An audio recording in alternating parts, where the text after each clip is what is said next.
All right, I'm live. Okay. Hello, everyone. Welcome to my next YouTube live. I'm still working out the streaming software, so next time I'll figure that out. Let's take a look at some of the core themes happening this month.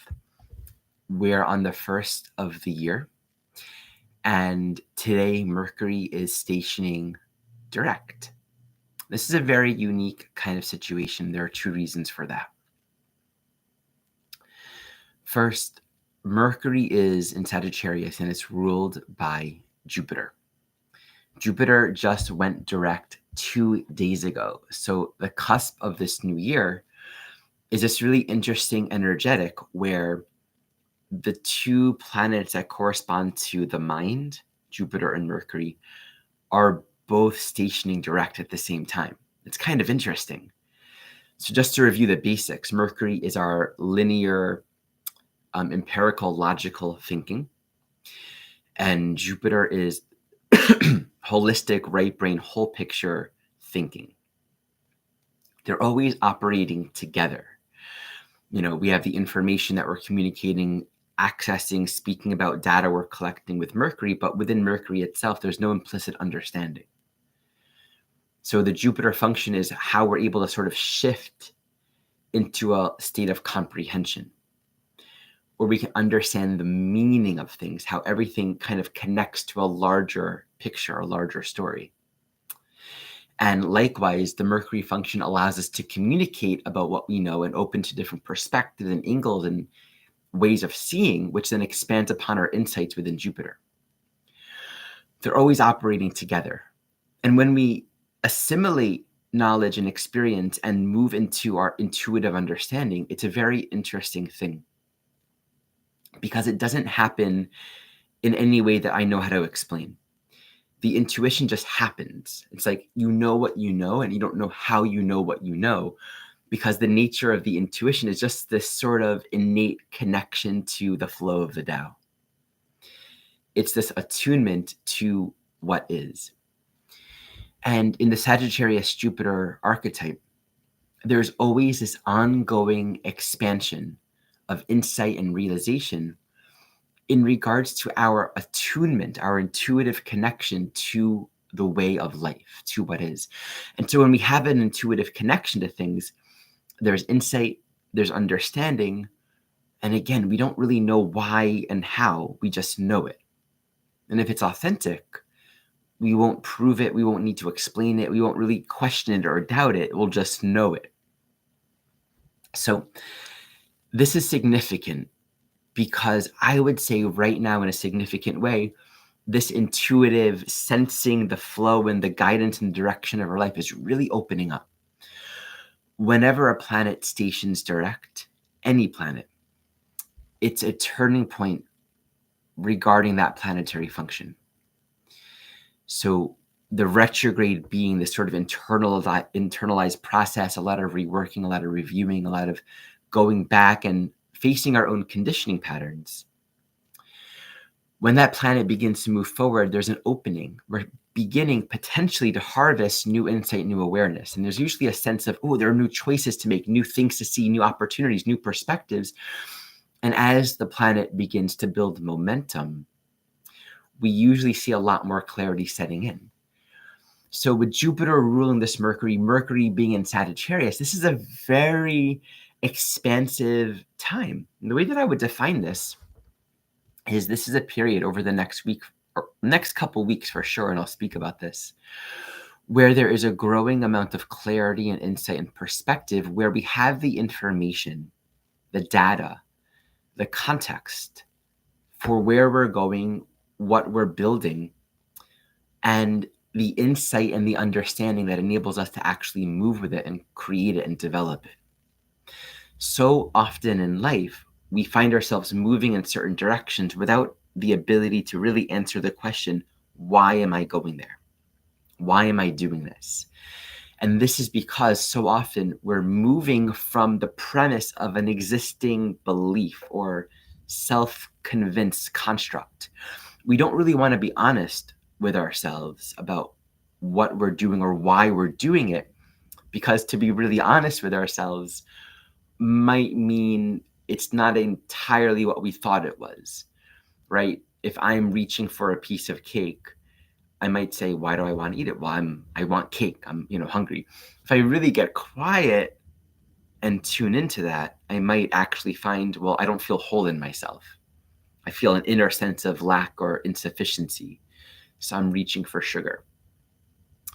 Most of the time, we just don't want to look at the real reason for why we want what we want. Like, I want you so badly. That sounds great. Why? Why? What's really going on there? And this is an important thing to understand, because as this intellectual and philosophical clarity is opening up, it really means inherently getting really honest about ourselves and our motivations and what we're doing and why we're doing it. Since Mercury moved into Sagittarius about a week ago or so, I can tell you like probably 5 or 6 or 7 times, if I think about it, where in the projects that I'm working on, I felt an inner temptation to just complete things right then, right there, right? Like I'm recreating my training program, which I'll announce at the end. It's really exciting, but I'm reworking like everything that I've taught, everything that I brought forward, how I'm doing it. It's a complete restructure. And the process of that has required a lot of just being with it, like creating an idea, planning something, and then just sort of being with it. I was constantly tempted to just want to be done. Oh, I'm done. Well, that's it. That's how it is. This is the structure. This is what I'm creating. And that temptation to want to be done came because I didn't want to face the truth, which is it's not done. I was attached to completion. I was identified with having it all done, tidied, figured out, got it. I didn't want to be insecure in not having the whole picture figured out. Luckily enough, I understood Mercury's retrograde. There's a lot that's yet to come. Likely, I'm not done yet. And literally up until this very morning, I found myself working out the very final details. And this is about to be launched very soon. But the self-honesty that was needed, it was so important. And I had to get quiet. Often I had to walk away from the project for a time to allow myself to just sort of become present to the felt sense of what things are feeling like, right? Not thinking about it so much, just the feeling of, oh, yeah, that doesn't feel congruent. That doesn't feel right. There's something missing there. Oh, yeah, I was rushing. I just wanted it to be complete. When we allow ourselves to just sort of touch base with where we're at, what's actually going on, it allows for us to connect with our intuitive guidance. The thing that obscures this Jupiterian, Sagittarian intuitive guidance is really all the things that we add to the present moment. All the things we're trying to make so, all the things we're wanting to feel, all the things we're wanting to be true, because we've told ourselves, this is a good idea. It's like a gambler that has this authentic sense of, I'm going to gamble a hand here. I feel this, and there's a sense. I'm just trusting it. And they do great. And they take that to the next step, which is, I'm going to go even further. And that I'm going to go even further isn't intuition. That I'm going to go even further is sort of the ego kicking in, wanting to recreate a past experience and not feeling secure enough with this experience. Oftentimes, this experience isn't that interesting. Oftentimes, this experience isn't going to be like, I got it. I got this good vision and this intuitive sense. This experience, this moment is just whatever it is. I think life is a very profound, and maybe at times we can feel it to be an exciting spiritual pilgrimage. We're at its core, everything in our life, every experience, every event, every relationship, it's not just some kind of random event or experience happening. Everything is one with us. All experiences are one with our inner reality. And it's all sort of just unraveling in front of us, within us. And if we can sense that, we can tune into and feel into, where is this going? Where is this leading me? Where's my guidance taking me? Sometimes this can feel like we're just walking through life as if each moment is something completely new. And it is that quality of that spiritual pilgrimage. But we have to be really careful for that sort of spiritual materialism or expansion materialism or good luck materialism or, something big is going to happen materialism, where we're trying to make something more than what is. And that's one of the biggest pitfalls of the Sagittarius Jupiter archetype. So this obscures and gets in the way of our intuition because it doesn't actually allow us to sense the flow of the Tao. So this experience of adding more to what is first might be a sort of disappointment and sense of dis-ease, not feeling at ease with the moment, not feeling at ease with ourselves. And so much of our life, if we're really honest, is sort of just that running away or trying to mask how we feel or how we're experiencing this moment. Maybe it's not as flashy as we wanted it to be. Maybe we're not who and what we want it to be. But that's okay, because that's where the growth begins, where we are now. I speak so much about this because with these planets stationing direct and all of the expansion and growth that wants to unfold right now, simultaneously, the frenetic and difficulty that can be present now can actually be coming from the ways in which we're trying to impose what we want things to be instead of actually being honest about what is. So about a month ago, I very spontaneously made a commitment to have no sugar and no caffeine intake for about 8 weeks. So I'm about halfway through that right now. I wouldn't consider myself addicted to either, but for sure, when it comes to caffeine, it's become an almost regular habit. And there are days where I might not drink caffeine, but there are certainly days where I would. And those days might be days where I have a lot of work to do, or I'm going to be on with the kids and I'm writing, or I'm, teaching a lot, and I just want that extra mental clarity. I'm a big fan of pu'er. Pu'er has this quality of grounding, but also energizing at the same time. Sometimes coffee, sometimes cacao.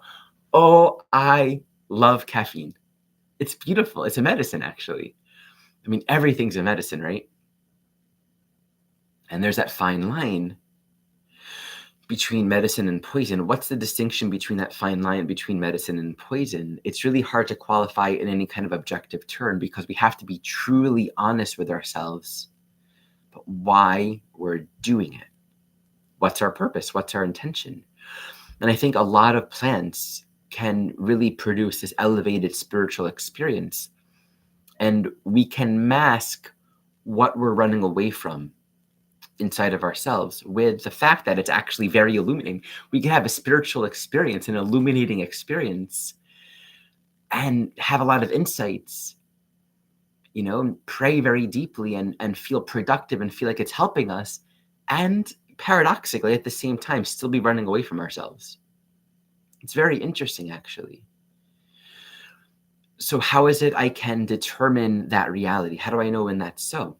Well, try not doing something for a while. It's interesting, right? Like, try not doing something and see what happens. If it's medicine, you don't need it. If it's medicine, it's a gift, it's an ally, it's a friend. It shouldn't be an addiction, right? Because all medicines point within, right? Like, the true function of the medicine is that which actually points to the healer on the inside, the guide on the inside. If the thing itself becomes a crutch, it's no longer a medicine. So what happens if you abstain from it? And that's been interesting for me. So abstaining from it, boy, I mean, for the first few weeks, I was sort of like full of pride. I'm like, this is great. I'm doing great. I'm not an addict. I'm good at doing it. And then just a few days ago, it got really hard. In the sense that I was faced with a period of days with working on my training program where I just really, really wanted just to elevate my mood, give me more clarity. And I really thought about it. I'm like, oh, this is like one of those times where I have a lot of work to do. I'm up late and I'm working really hard. There's a lot of things to think about. I got to get this out soon. Caffeine would be great. Yesterday, I really wanted cacao. 2 days ago, I really wanted pu'er. I was thinking cacao would be so good. Open up my heart. I can just feel the gratitude for all that I'm doing and all that I'm creating and just really come into alignment and sing with it, pray with it. But I made the commitment, and I couldn't get beyond the fact that if I broke this commitment, one, I would really need to be certain that this was worth breaking that commitment, and I couldn't. And if I break that commitment, what other commitment would I break? And maybe I can break it again in a week from now. Right? I didn't feel the integrity in breaking the commitment. So luckily enough, being who I am, I converted it into a teaching. Right? I wrote about it. I'm talking about it now. And it actually, abstaining from the caffeine, sticking to my commitment became a very powerful healing for me. I got a lot done. I moved a lot. And you know, what it reveals is the wanting of it reveals the very thing that I'm running away from, right? The lethargy, the fear, the lack of clarity, the fogginess. Fogginess isn't my goal in life. I'm not wanting to be a foggy person. I'm not wanting to depend on something to not be foggy. So it takes me into, what's the healing of that fogginess? And of course, a part of that, it takes me directly to, am I living in alignment with who I want to be? Right? How am I eating? Am I exercising? How am I holding my mind and my energy and my boundaries throughout the day? So there's something else I want to say about that. It's interestingly, I wrote a poem once. I don't know the poem. It was like a haiku. It said something like, you know, I feel so good. Everything is clear, peaceful, blissful. Oh, wait, I drank tea. I've had these moments of just walking through life feeling really solid and open and peaceful, and then realizing, oh yeah, I had tea, I had pu'er, I had cacao. And it's sort of almost, it's a mixed bag because it brings gratitude for those plants. And at the same time, it's sort of a letdown that this wasn't a naturally occurring. How would I feel had I not drinking tea? And so there's something very fortifying for myself to experience what it's like to come back into the flow, to come back into intuitive guidance. And I want to speak more to what intuitive guidance is, what I'm learning about that in a moment. To come back to it knowing I didn't manipulate my experience. I didn't do something to force a particular state of alignment and attunement. Again, not that those things are bad, they're medicines and they're helpful, but it's actually very fortifying and solidifying and strengthening of my own self-trust. To know that I can navigate life. It's like walking on the pilgrimage without anything with you. And there's nothing more that we want than that. We want to feel free, to know that we have a direct connection, a direct line to our own intuitive guidance. And this is very essential with Jupiter in Taurus moving retrograde. Just realized as I'm talking, my good my good mic isn't hooked up. So whatever, my mic and my camera aren't hooked up. So just doing it with what we got here. Jupiter and Taurus fundamentally moving direct right now is a growing of self-esteem and self-value and self-trust. It says you have what you need. You can depend upon yourself to know and understand and intuit your way in life. Then it's really enhancing and growing our trust in ourselves, our self-value, our ability to embody a life of greater simplicity. See, it's all about simplification. We don't, oh, good. Thank you for letting me know that you can hear us. Oh, thank you, Myra. I always forget how you pronounce your name. Wow. You've been helping me so much on my website. Thank you. For anyone that is looking, anyone who's an astrologer, Mira Medina is amazing at working with astrologers and helping them up their game and their presentation. Just letting you know. Okay, you'll be hearing more about that. There's nothing more assuring than saying, I have what I need right now. Because the quality of Taurus at its core is the energetics of this present moment. I'm attuned to everything that I need. There isn't a lacking, and I feel a sense of wholeness and fullness and contentment with what is right now. The simplification is so essential.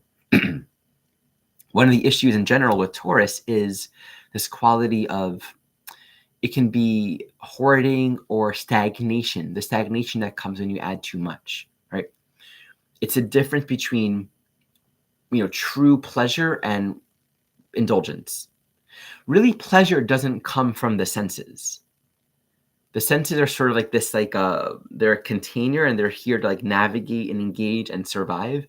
But when we give them inherent value on their own, they become a distraction, and it might look like pleasure, but it's actually indulgence. And it's very easy to tip over too far to all the Taurian traps of becoming overly physical, sensory oriented and identified.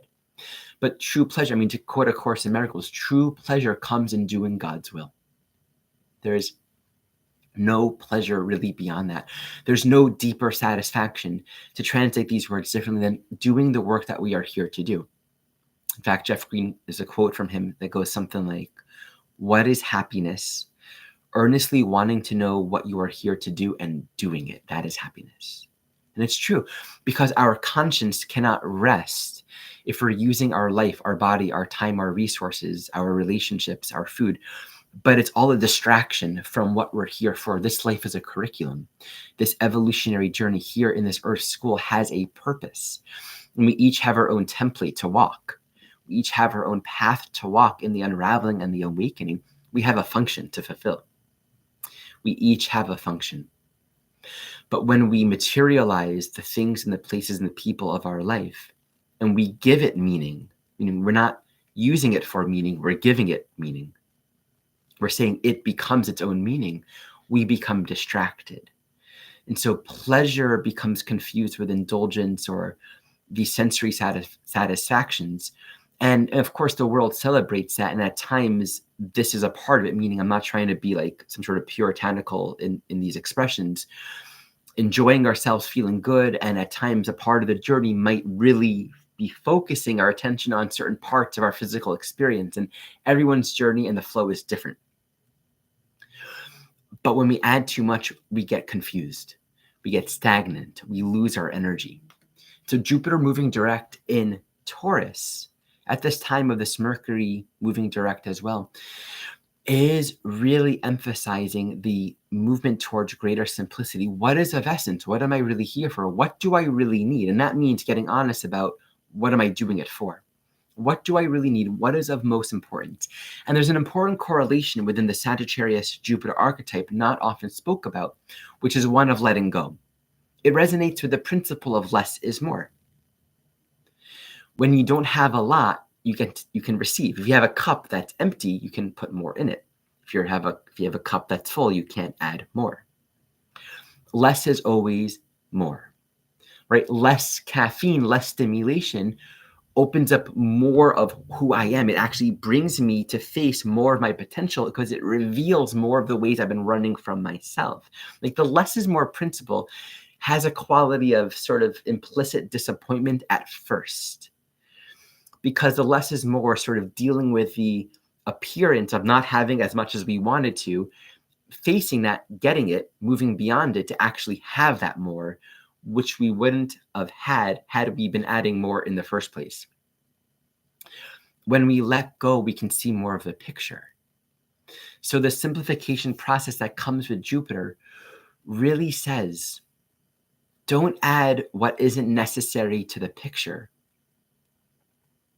A great book that's 80% perfect, but 20% full of extra unnecessary stuff, that 20% takes away so much from the beauty of that 80%. We know this in our own life.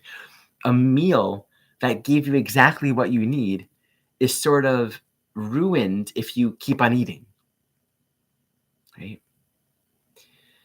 So everything wants to be celebrated and held and honored in the spaciousness of the content, the form being just right.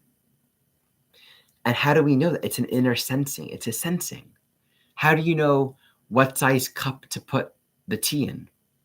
It's a feel. It's a sense. How do you know how much to put on your plate? It's a sense. And it's a present moment sensing. So coming back to that intuition, the intuition wants to, in its natural state, it wants to be clear. We want to feel ourselves to experience life as an open template, a wide open road. And we don't know where it's going to go. We want to feel that the past is gone. And of course, this so deeply ties back in with forgiveness and all the important Neptunian work on doing the best to meet whatever we're taking with us. Because then from a Jupiter point of view, we won't really have a freed up mind to sense the path. So I'll close this piece by speaking a little more to the idea of intuitive guidance.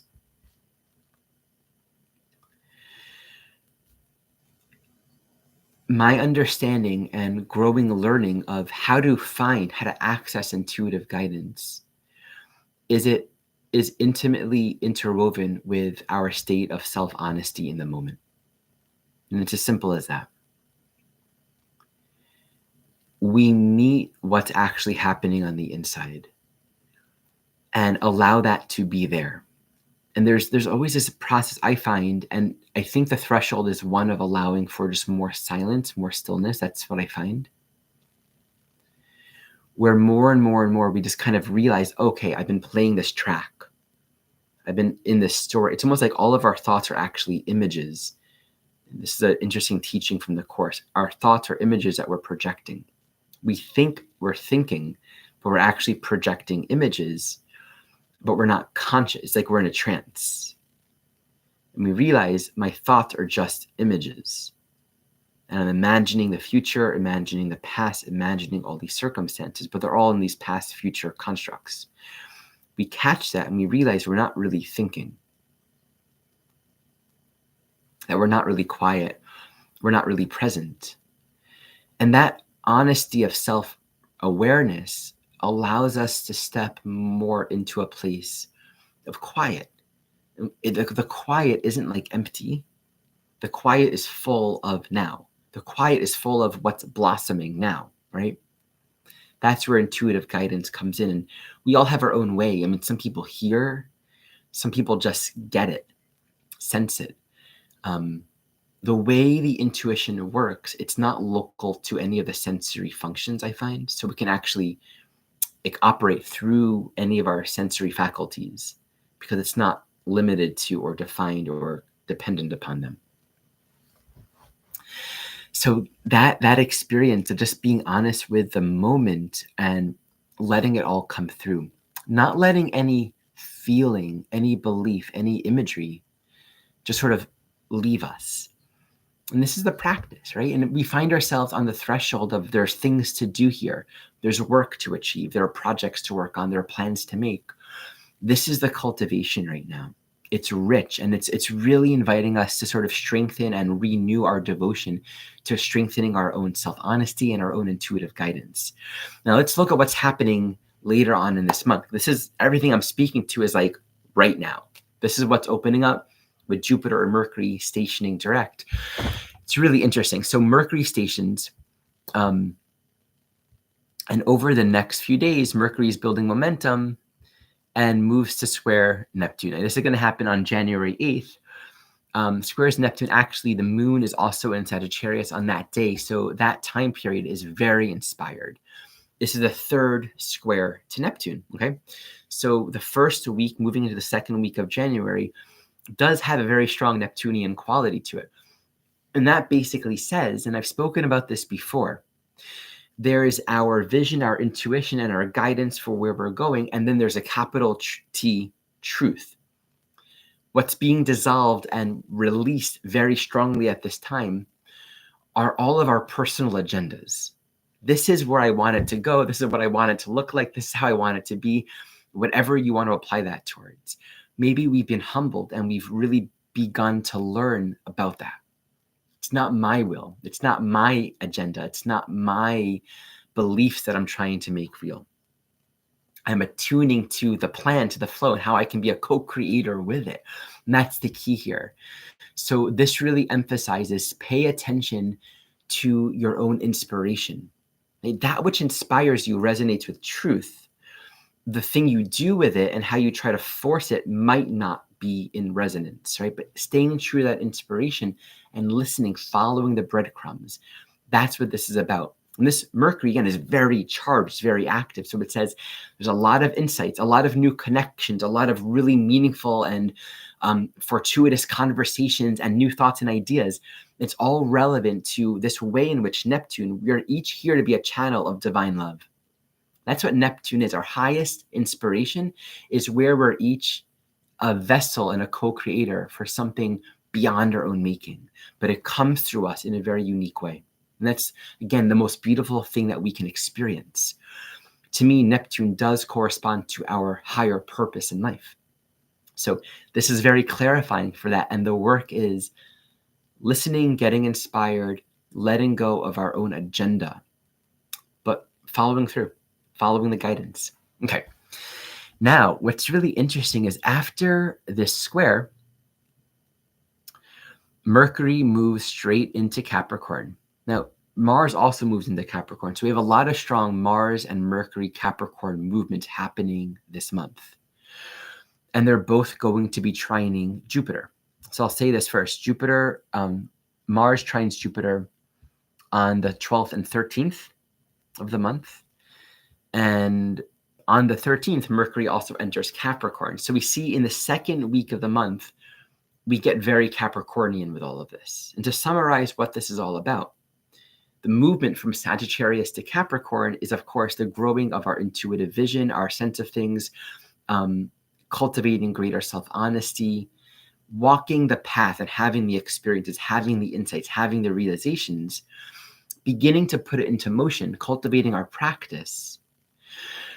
Capricorn, we get the key. Capricorn crystallizes all that we've been developing and learning and discovering and says, this is what you're doing long term, right? Which tells us, again, there's a lot forming right now at the time of this video. As these planets move into Capricorn, it's natural that we're going to find a lot more crystallization. This is what we're working on long term. It's like Capricorn can bring the promotion, right? Here's their certificate. Here's the recognition. Now it's going to work. You get your clients. You sign up for your course and you actually begin. Like, there are all these sort of crystallized elements that start in Capricorn that says, this is a long-term game. You're in for it. And if you're doing the work of cultivating clear vision, clear guidance during the Sagittarius part, we'll really set ourselves up to feel authentic and ready for this Capricorn season.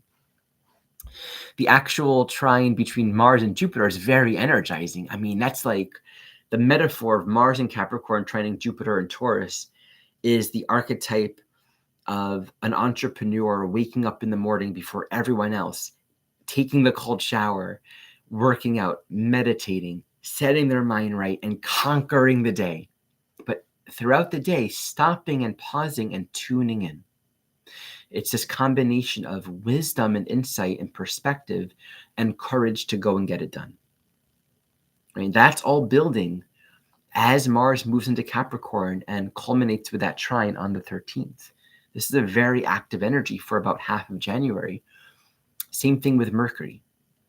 Mercury will be moving to trine Jupiter over the next week. That trine is exact on January 19th. So that just further emphasizes the content, the data, the information, all the plans that we're making. Very well put together, very structured, very clear, very much, let's do this work, let's put it together. And Mercury in Capricorn at the core says, I'm willing to take responsibility for what I'm saying. I'm taking the time to make sure that the words I'm speaking are accurate, are ethical. I know the impact that they have. If I'm putting together a curriculum, I'm making sure that I feel in alignment with it. If I'm building a website, I'm taking the time to make sure everything feels right and congruent and works. Capricorn is functional, right? If I'm studying for a test, I'm going to take the time to make sure that I'm putting the energy towards studying and really doing my best so that when the test comes, I'm showing up and I'm prepared for it, right? There's a lot of studiousness and an internal sense of morality and ethics when it comes to how we're training our mind, how we're preparing ourselves with Mercury and Capricorn. So that trine does speak to a lot of integrity and the ability to synthesize and articulate and communicate many of the ideas that we've been working with for a long time in very practical and tangible ways. That's exciting. The last transit I want to speak to, just after this trine to Jupiter, in a day later, Pluto enters Aquarius. Pluto enters Aquarius on January 20th, actually looked like the same day that the sun enters Aquarius. So this is the second time Pluto enters Aquarius. It's going to go retrograde later in the year for a little bit into Capricorn and then go back into Aquarius. I almost just want to speak to it only a little bit because this is a whole topic. But let's just appreciate that January brings that theme. Pluto will be in Aquarius for the majority of the year and only for a little bit back in Capricorn. And then it'll end the year going back into Aquarius. So just to appreciate all of these transits happening in the context of Pluto and Aquarius, all I will say to that is fundamentally we're on this cusp, this transition point where the structural reality of our life is changing in a drastic and fundamental way. This movement of Pluto into Capricorn, which by the way is going to be further expanded upon and enhanced, it'll grow even further when Jupiter joins Uranus later this year. Uranus being the ruler of this Aquarius, Pluto in Aquarius, not Capricorn, is about liberating from the story and the conditions of our life, the projections that we've had of it. There's always the threshold of what's actually happening and how all the people and places and things come together according to the organization of life itself, the divine intelligence of life, how it all kind of aligns and resonates harmonically with one another versus what we're trying to make things be. This can be a very unsettling time the next few months, but also a very exciting and liberating time if we're willing to let go of the known. But you can't look at this Jupiter in Aquarius without understanding Uranus. So I'll close with this. Jupiter's moving direct now, and it is moving straight towards Uranus. It'll actually reach Uranus by the time we reach April. Looks like mid-April, Jupiter joins Uranus, and that is going to be just expanding everything. It says there is fundamental change in how we're living. It's almost like this is the heart and soul of the Uranus in Taurus transit, because now it's ruling Pluto in Aquarius, and Jupiter's there to say, this is what it's about. Jupiter always magnifies things. So the next 3 or 4 months is a portending fundamental change in how we're living, how we're surviving, how we know our lives to be. It's going to look different for everyone, of course, but fundamentally, it says we need to be willing to embrace the change, even if there's insecurity.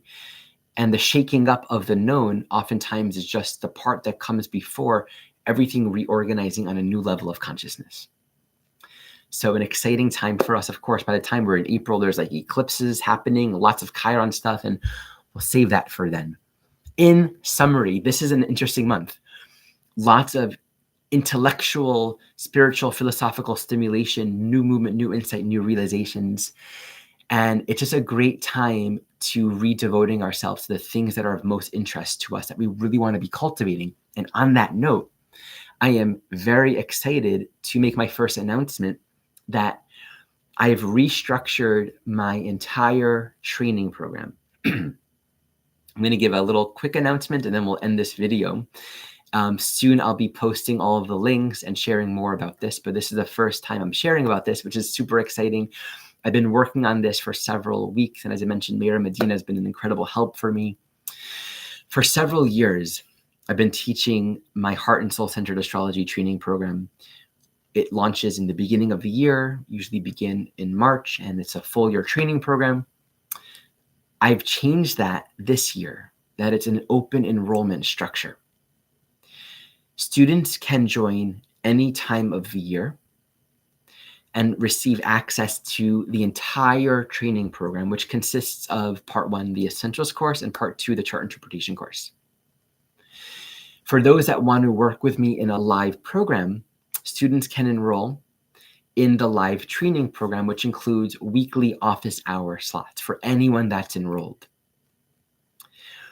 We have a monthly subscription model. So if you enroll, you're going to be enrolled for several months at a time, but then you can also renew that and continue to join month by month.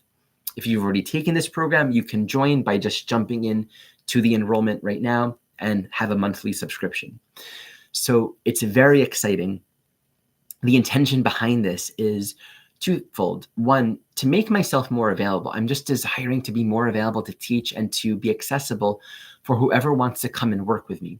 And two, the problem with the training program as I've had it, while there are many benefits, is it's required that people wait for a whole year for the next cohort. So I'm wanting these teachings to be more accessible and more available for more souls that are just simply ready to study.